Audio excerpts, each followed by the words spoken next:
1930 और 1940 के दशक के दौरान वेशभूषाधारी निगरानीकर्ता अमेरिका में अपराध से लड़ते थे और काफी लोकप्रियता हासिल करते थे। वे जो काम कानून नहीं कर सका उसे खत्म करने के लिए मिनिटमैन नामक एक समूह बनाते हैं और उनका मूल समूह बहुत वीरतापूर्ण है, जो अपराधियों को पकड़ने और द्वितीय विश्व युद्ध जीतने में मदद करता है। हालांकि जैसे जैसे समय बीतता है, नायक अपनी नैतिकता या अपना विवेक खोना शुरू कर देते हैं। वे अक्सर कार्रवाई में हिंसक मौतें झेलते हैं, खुद के लिए चीजों को खत्म करने का फैसला करते हैं, खुद कानून तोड़ने के लिए गिरफ्तार हो जाते हैं, कार्यकर्ताओं द्वारा हत्या कर दी जाती है या यहाँ तक कि शरण में भेज दिए जाते हैं। इतिहास नायकों से भी बहुत प्रभावित होता है। डॉक्टर मैनहट्टन राष्ट्रपति कैनेडी के साथ दोस्ती स्थापित करता है और वह चंद्रमा पर जाने वाला पहला व्यक्ति बन जाता है, लेकिन बाद में कॉमेडियन ही कैनेडी की हत्या कर देता है। जैसे ही मिनमैन के सभी नायक मुसीबत में पड़ जाते हैं, नायकों की दूसरी पीढ़ी वॉचमैन नामक समूह के साथ मोर्चा संभाल लेती है। कॉमेडियन और मैनहट्टन के अलावा लॉरी अपनी मां के सिल्क स्पेक्टर की भूमिका निभा रही हैं। ओzymandias के रूप में एड्रियन, नए नाइट आउल के रूप में डैनियल और रोशचच हैं। दुर्भाग्य से पहली पीढ़ी के कारण हुई क्षति बहुत गहरी है और जब निक्सन अपना तीसरा कार्यकाल शुरू करते हैं तो सतर्कता विरोधी अधिनियम को मंजूरी दे दी जाती है और जनता सुपरहीरो से नफरत करती है। अब 1985 है और कॉमेडियन अपने अपार्टमेंट में अकेले हैं और सोवियत संघ के साथ संभावित परमाणु युद्ध के बारे में एक टीवी शो देख रहे हैं। अचानक एक लंबा पतला शरीर कमरे में घुसता है, लेकिन कॉमेडियन आश्चर्यचकित नहीं होता है और अपराधी की बंदूक छीनने से पहले उस पर कोई वस्तु फेंकता है। हालांकि आकृति तुरंत उसे निहत्था कर देती है और दोनों लड़ने लगते हैं। जैसे ही वे कुछ वार करते हैं, वे फर्नीचर और यहाँ तक कि दीवारों में से एक को भी तोड़ देते हैं। कॉमेडियन अपने रसोई के चाकू का उपयोग करने की कोशिश करता है, लेकिन वो व्यक्ति तुरंत हावी हो जाता है और उसे अपनी ऊंची इमारत की खिड़की से बाहर फेंक देता है। जमीन पर गिरने से उसकी मौत हो जाती है और जल्द ही एक स्माइली फेस बटन उसके शरीर के बगल में फुटपाथ पर आ जाता है। कुछ समय बाद जब पुलिस सबूत इकट्ठा कर लेती है और चली जाती है, तो रोच अपार्टमेंट में घुस जाता है। इधर उधर खोजने पर उसे कोठरी में एक गुप्त डिब्बे का पता चलता है, जहां कॉमेडियन अपना सूट और अपने हथियार छुपा रहा है। उसे वह बटन भी मिलता है जिस पर खून का धब्बा है और उसकी जांच का प्रत्येक विवरण उसकी पत्रिका में लिखा हुआ है। इस बीच डैनियल मून नाइट ओल्लू हॉलिस के घर पर है।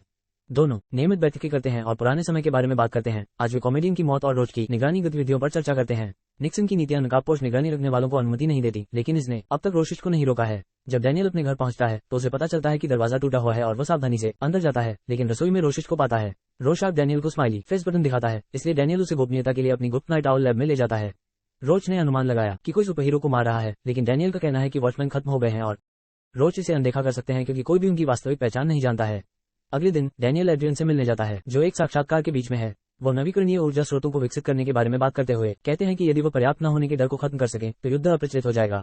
उन्होंने ये भी अनुमान लगाया कि मैनहट्टन आने वाले अधिकांश परमाणु हमलों को रोकने में सक्षम हो सकता है, लेकिन पूरा नहीं। साक्षात्कार समाप्त होने के बाद डैनियल एड्रियन को चेतावनी देने की कोशिश करता है कि वॉचमैन के पीछे कोई हो सकता है, लेकिन एड्रियन चिंतित नहीं है।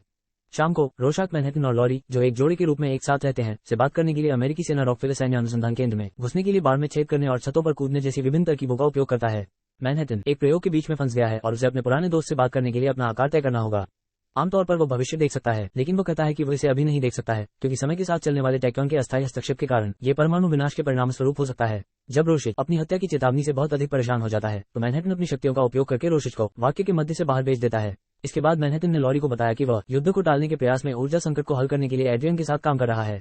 फिर वो उसके मन को पढ़ता है और देखता है कि उसके माता पिता उसे ये बताने से पहले झगड़ रहे हैं कि वो जानता है कि वो उसके साथ डिनर करना चाहती है, लेकिन वो इसके बजाय डैनियल के साथ डिनर पर जाएगी क्योंकि वो ऐसा नहीं कर सकता। जब लॉरी रेस्तरां में पहुंचती है तो डैनियल स्पष्ट रूप से मंत्रमुग्ध हो जाता है। वे पुराने दिनों के बारे में बात करते हैं और लॉरी का मानना है कि मैनहट्टन दूर होता जा रहा है। अगले दिन लॉरी को उसकी मां के घर ले जाया जाता है, जहां वो तुरंत शौचालय में चली जाती है। सैली दोपहर में मार्गरीटा पी रही है और अपने पुराने मिनमैन दिनों को याद कर रही है। वो लॉरी को एक वयस्क कॉमिक भी दिखाती है जो मूल सिक्स पैक के रूप में सैली के दिनों पर आधारित है। हालांकि लॉरी अपनी मां के व्यवहार से भयभीत है, जिससे सैली को फ्लैशबैक में जाना पड़ता है। मिनटमैन के स्वर्ण युग के दौरान समूह एक चित्र के लिए एकत्रित हुआ था।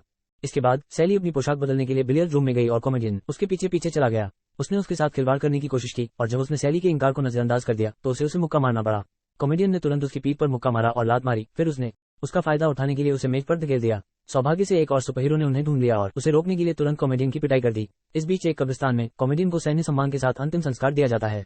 मैनहट्टन को याद है कि वियतनाम युद्ध के दौरान उन्होंने और कॉमेडियन ने वियतनाम कांग्रेस और उत्तरी वियतनामी सेना से लड़ाई की थी। उसने अपनी शक्तियों का उपयोग खुद को विशाल बनाने और सभी को उड़ा देने के लिए किया था, जबकि कॉमेडियन को अपने दुश्मनों को जलाने के लिए फायर रोवर का उपयोग करने में मजा आता था। युद्ध समाप्त होने के बाद एक वियतनामी महिला ने कॉमेडियन का सामना किया और उसे बताया कि वो उसके बच्चे की मां बनने वाली है। जब नशे में धुत कॉमेडियन ने जिम्मेदारी लेने से इनकार कर दिया और उसका अपमान किया तो उसने टूटी बोतल से उसके चेहरे पर वार कर दिया, जिससे एक स्थायी निशान बन गया। गुस्से में कॉमेडियन ने जवाबी कार्रवाई करते हुए महिला को मौके पर ही गोली मार दी। जब मैनहट्टन ने आश्चर्य व्यक्त किया तो कॉमेडियन ने दावा किया कि मैनहट्टन की कार्रवाई में विफलता से पता चलता है कि उसे वास्तव में मानवता की परवाह नहीं है। एड्रियन ताबूत को आराम करते हुए भी देखता है और वॉचमैन समूह की बैठक को याद करता है। कॉमेडियन एक व्यंग्यात्मक, मानवद्वेषी, निराशावादी था, जबकि एड्रियन इंसानों की मदद करना चाहता था। कॉमेडियन ने ये कहते हुए एड्रियन का डिस्प्ले जला दिया था कि परमाणु युद्ध के खतरे ने वॉचमैन के किसी भी प्रयास को मात दे दी है। डैनियल के पास एक फ्लैशबैक भी है, उस समय को याद करते हुए जब उन्होंने और कॉमेडियन ने सतर्कता विरोधी दंगे को शांत करने की कोशिश की थी। डैनियल ने कूटनीति का उपयोग करने की कोशिश की थी, लेकिन कॉमेडियन भीड़ के बीच में कूद गए और प्रदर्शनकारियों से लड़े। उन पर घूंसों, गोलियों और आंसू गैस से हमला किया जब तक कि वे सभी चले नहीं गए। डैनियल स्पष्ट रूप से जिस तरह से देश में अराजकता फैल गई थी उससे परेशान होकर कॉमेडियन से पूछा कि अमेरिकन ड्रीम का क्या हुआ, और कॉमेडियन ने उत्तर दिया कि वे इसे देख रहे थे।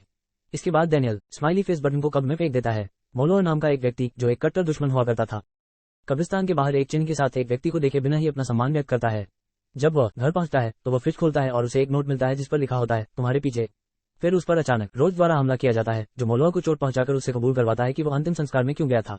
मोलोअर का कहना है कि कॉमेडियन एक सप्ताह पहले बहुत नशे में मोलोअर के घर में घुस गया था, फिर वो रोया था और एक सूची के बारे में इधर उधर बोला था। कुछ समय बाद लॉरी और मैनहट्टन एक अंतरंग क्षण बिता रहे थे जब लॉरी को एहसास हुआ कि मैनहट्टन ने खुद को दोहराया है। सबसे पहले वह एक ही समय में दो लोगों के साथ खिलवाड़ करने से झिझकती है, लेकिन फिर उसे एहसास होता है कि एक तीसरा महत्व उसी समय ऊर्जा मशीन पर काम कर रहा है। उसका पूरा ध्यान न होने पर क्रोधित होकर वो उस पर एक वस्तु फेंकती है, लेकिन वो उसके सिर के पार हो जाती है। फिर लॉरी चली जाती है और मैनहट्टन मशीन को स्क्रीन पर आते हुए देखकर कर्नक में एड्रियन को टेलीपोर्ट करता है। लॉरी यह कहते हुए डैनियल के घर जाती है कि उसके पास जाने के लिए और कोई जगह नहीं है, और डैनियल उसे अपने साथ हॉलिस जाने के लिए आमंत्रित करता है। हॉलिस के रास्ते में डैनियल और लॉरी ने सड़कों पर एक अजीब चिन्ह के साथ एक अजनबी को देखा। जब वे एक गली में चलते हैं तो वे सड़क पर रहने वाले ठगों के एक बड़े गिरोह से गिर जाते हैं। हो सकता है कि उनके पास अपनी वेशभूषा न हो, लेकिन फिर भी उनके पास अपना कौशल है और आगामी लड़ाई अविश्वसनीय रूप से एक तरफा है। दोनों प्रत्येक ठग को भूसों और लातों से पीटते हैं और उनकी हड्डियां तोड़ देते हैं। ठग चाकू से उन पर वार करते हैं और जब कोई उन्हें गोली मारने की कोशिश करता है तो लॉरी दूसरे व्यक्ति को ढाल के रूप में इस्तेमाल करती है। कुछ ही मिनटों में लड़ाई खत्म हो गई और डैनियल और लॉरी जीत गए। इस बीच मैनहट्टन एक टीवी स्टूडियो में टेलीपोर्ट करने से पहले तैयार होने के लिए अपनी शक्तियों का उपयोग करता है। कैमरे के सामने उन पर अपने कई पूर्व सहकर्मियों को कैंसर से पीड़ित करने का आरोप है। उसकी पूर्व प्रेमिका जेनी प्रकट होती है और बताती है कि वह भी पीड़ित है। इसे साबित करने के लिए उसने अपना विग उतार दिया। स्टूडियो में हर कोई इस खबर से पागल हो रहा है। मैनहट्टन सवालों और रोशनी से घिरा हुआ है। अभिभूत होकर वह अचानक चिल्लाता है मुझे अकेला छोड़ दो, और स्टूडियो से बाहर टेलीपोर्ट करता है। इसके बाद मैनहट्टन मंगल ग्रह पर दिखाई देता है, जहां वो अपने अतीत की महत्वपूर्ण घटनाओं के बारे में सोचना शुरू करता है, जैसे कि अपने पिता के साथ एक घड़ी को फिर से जोड़ना, कैसे उसे लॉरी से प्यार हो गया और एक साथ प्यार भरा रिश्ता, उनके पिता की कैंसर से मृत्यु और वह दिन जब उन्होंने इंसान बनना बंद कर दिया। एक प्रयोग के दौरान वो गलती से आंतरिक क्षेत्रों के जनरेटर के कक्ष में फंस गया था। अन्य वैज्ञानिक उसे बाहर नहीं निकाल सके और जल्द ही मशीन ने किरणें छोड़ी जिससे वह परत दर परत बिखर गया। अगले दिनों में लोगों को केवल कंकाल या तंत्रिका तंत्र से बने अजीब भूत दिखाई देंगे और एक दोपहर में इस हॉल तब तक हिलना शुरू हो गया जब तक कि मैनहट्टन एक नीले ह्यूमनॉइड में पुनर्जीवित नहीं हो गया। टीवी समाचार रिपोर्टों ने स्क्रीन को उनसे भर दिया और जब उन्हें बताया गया कि एक लोगों की आवश्यकता है तो उन्होंने अपने माथे पर बीच में एक बिंदु के साथ एक वृत्त बनाया। अपनी नई शक्तियों का प्रदर्शन करने के बाद राष्ट्रपति निक्सन ने वियतनाम युद्ध को समाप्त करने के लिए उनकी मदद दी, लेकिन अंततः वह सबसे घृणित कार्यों के लिए राष्ट्रपति का हथियार बन गए। जब वो वॉचमैन में शामिल हुआ तो उसे लॉरी से प्यार हो गया और जेनी ने उसकी बेवफाई के कारण उससे रिश्ता तोड़ लिया। अब मैनहट्टन मनुष्यों से थक गया है, इसलिए उसने मंगल ग्रह पर एक बड़ा उपकरण बनाने के लिए अपनी शक्तियों का उपयोग करना शुरू कर दिया है। इस बीच निक्सन और युद्ध कैबिनेट ने सोवियत संघ के साथ हाल की घटनाओं पर विचार किया। ऐसा लगता है कि निक्सन परमाणु हमले में पूर्वी तट को होने को तैयार है, लेकिन वो ये भी कहता है कि मैनहट्टन के पास समस्याओं को हल करने के लिए 2 दिन हैं। अगले दिन सभी औद्योगिक नेताओं की एड्रियन के साथ एक अप्रिय बैठक होती है। वो उन्हें अपनी प्रतिभा की याद दिलाता है और कैसे वो उन्हें बाहर निकालने से पहले दुनिया को एकजुट करने की इच्छा रखता है। जब एक आदमी माफी मांगने की कोशिश करता है तो लिफ्ट का दरवाजा खुल जाता है और अचानक एक डिलीवरी मैन गोली चलाना शुरू कर देता है। सचिव और विभिन्न व्यवसाय मौके पर ही मर जाते हैं, लेकिन एड्रियन गोलियों से बच जाता है और डेकोरेटर का उपयोग करके शूटर को वश में कर लेता है। वो उससे कुछ सवाल पूछने की कोशिश करता है, लेकिन वह आदमी जहर की गोली निगल लेता है और मर जाता है। दोपहर के भोजन के दौरान लॉरी और डैनियल हमले पर चर्चा करते हैं। डैनियल का कहना है कि यह पूर्व नायकों के लिए सुरक्षित नहीं है और लॉरी को सुरक्षा के लिए उसके साथ रहने का सुझाव देता है, जिससे वो सहमत है। जैसे ही वे रेस्तरां से बाहर निकलते हैं, रोशाक की आवाज ये कहते हुए सुनी जा सकती है कि वो उन्हें जाते हुए देख रहा है, लेकिन अपनी वेशभूषा में नहीं। बाद में रोशिच उस व्यक्ति के आईडी कार्ड की समीक्षा करता है जिसने एड्रियन को मारने की कोशिश की थी। वो व्यक्ति पिरामिड ट्रांसनेशनल के लिए काम करता था और रोज को याद है कि उसने पहले मोलोआ में इस कंपनी का एक पत्र देखा था। वो मोलोआ के अपार्टमेंट में लौटता है, लेकिन उसे पता चलता है कि मोलोआ हाल ही में मरा है और उसकी सिगरेट अभी भी सुलग रही है। अचानक पुलिस ने इमारत को घेर लिया, ये जानते हुए कि रोशाक अंदर है और उस पर हत्या का आरोप लगा रही है। जब पुलिस ऊपर जाती है और दरवाजा खोलने ही वाली होती है तो रोज बाहर आता है और स्प्रे कैन से बनी मशाल से उन्हें जलाना शुरू कर देता है। कुछ प्रहार करने के बाद वो खिड़की से बाहर कूद जाता है और सड़क पर पुलिस से लड़ना जारी रखता है। हालांकि उनमें से बहुत सारे हैं, इसलिए रोज को पकड़ लिया गया और बेनकाब कर दिया गया। जल्द ही उसकी असली पहचान पूरी खबर में सामने आ जाती है, जिससे पता चलता है कि वो इस चिन्ह वाला पागल आदमी था। मोलोआ की हत्या के लिए रोज को जेल हुई है। जेल मनोवैज्ञानिक ने उससे कहा कि यदि वो मानसिक मूल्यांकन के दौरान सहयोग करता है तो वो जेल के बजाय अस्पताल भेज देगा, जहां कई अपराधी बदला लेना चाहते हैं। जैसे ही रोज स्याही के धब्बों को देखता है, उसे अपने जीवन के महत्वपूर्ण क्षण याद आ जाते हैं। कम उम्र में उसने अपनी मां को एक अनजान आदमी को चूमते हुए देखा, इसलिए उसने उसे थप्पड़ मारा और कहा कि उसे गर्भपात करा लेना चाहिए था। जब बड़े बच्चे उसका मजाक उड़ाते थे तो रोशाक उन पर कूद पड़ता था और उन्हें पीटता था, यहाँ तक कि उन्हें काट भी लेता था। रोशाक के मन में हिंसक विचार आ रहे हैं, लेकिन वो मनोवैज्ञानिक को बादल जैसे मूर्खतापूर्ण उत्तर दे रहा है, इसलिए वो व्यक्ति सत्य की मांग करता है। जब वो एक नया निगरानी करता था तो रोशिच ने एक अपहृत छोटी लड़की के बारे में कुछ सुराग खोजे। उसने दुराचारी के घर का पता लगाया और पाया कि लड़की को कुत्तों को खिलाया गया था और उसके कपड़े जला दिए गए थे। जब अपराधी आया तो उसने अपने कुत्तों को मरा हुआ पाया और रोज ने उस पर छलांग लगाकर उसे कुर्सी पर हथकड़ी लगा दी, इससे पहले कि अपराधी ने अपने हथियारों का उपयोग करके उसके सिर पर बार बार वार किया। वो मनोचिकित्सक को बताता है कि उस दिन उसकी नागरिक पहचान खत्म हो गई थी और अब केवल रोशच ही बचा है, ये स्वीकार करते हुए कि वहाँ कोई भगवान नहीं है। अंततः रोशाक को नियमित जेल भेज दिया जाता है। मेस हॉल में भोजन परोसने की लाइन पर एक अन्य कैदी ने उसे छेड़ा और उसने जवाब में उसे मारा और उस पर डीप फ्राई से गर्म ग्रीस छिड़क दिया। जब वह अपने सेल में लौटता है तो रोज को बिग फिगर मिलता है, एक अपराधी जिसे उसने 15 साल पहले गिरफ्तार किया था और अब बाद में उससे मिलने का वादा करता है। इस बीच लॉरी डैनियल की इमारत के तहखाने में इधर उधर ताक झांक करती है और उसे उसकी पुरानी उड़ने वाली मशीन मिल जाती है। वो अनुमान लगाती है कि रॉकेट इंजन को कैसे चालू किया जाए जिससे गलती से प्रयोगशाला में आग लग जाती है। शुक्र है कि डैनियल नीचे आया और उन्होंने मिलकर आग की लपटें बुझा दी। फिर लॉरी रात्रि दृष्टि वाले उल्लू के चश्मे को आजमाती है और वो कहती है कि मैनहट्टन दुनिया को इसी तरह देखता है। डैनियल निराश दिखता है और ऊपर चला जाता है, लेकिन लॉरी तुरंत उसका पीछा करती है और उसे बताती है कि मैनहट्टन ने बहुत सी चीजें देखी लेकिन उसने उसे नहीं देखा। फिर वे सोफे पर व्यस्त हो जाते हैं जबकि पृष्ठभूमि में एक समाचार प्रसारण में सोवियत टैंकों के निर्माण की रिपोर्ट दी जाती है। उस रात डैनियल को एक अजीब सपना आया जिसमें वह और लॉरी तारों के नीचे एक मैदान पर नग्न थे। वह उनकी खाल खींच लेती है, परमाणु विस्फोट के रूप में उनकी सुपरहीरो वेशभूषा प्रकट करती है और उन्हें वाष्पीकृत कर देती है। डैनियल अचानक जाग जाता है और लॉरी उसे अपने नाइट आउल गियर को घूरते हुए पाती है। दोनों ने अपनी वेशभूषा में आने और कुछ मौज मस्ती के लिए बाहर जाने का फैसला किया। वे शहर के चारों ओर उड़ते हैं क्योंकि वे पुलिस के संदेश सुनते हैं और जलती हुई इमारत के बारे में सीखते हैं, इसलिए वे वहां फंसे लोगों को बचाने के लिए जाते हैं।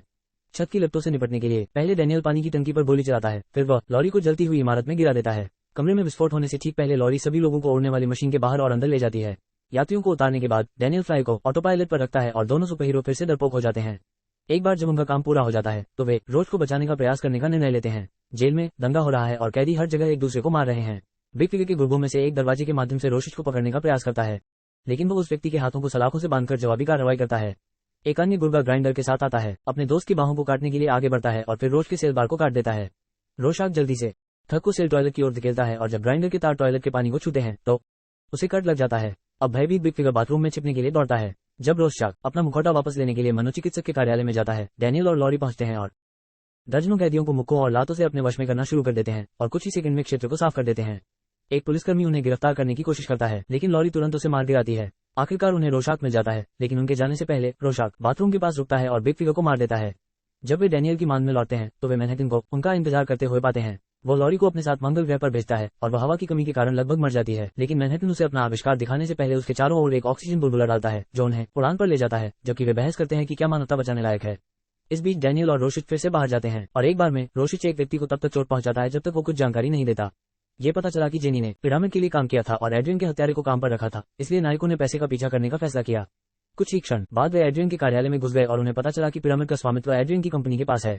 मैनहट्टन के बारे में कई रहस्यमय फाइलें भी हैं। इस बीच निक्सन डेफकॉन 1 को बमवर्षक भेजने का आदेश देता है।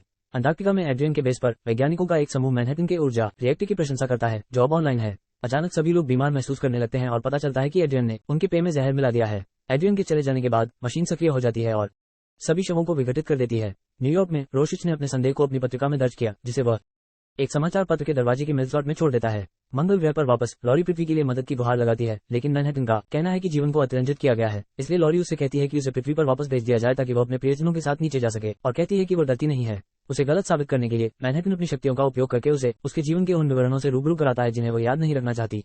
ये पता चला है कि कॉमेडियन लॉरी के पिता थे। उन्होंने बताया कि क्यों सैली हमेशा उन्हें उनसे दूर रखती थी और क्यों उनके माता पिता हमेशा लड़ते रहते थे। इससे लॉरी टूट गई और उसने गुस्से में मैनहट्टन की मशीन तोड़ दी।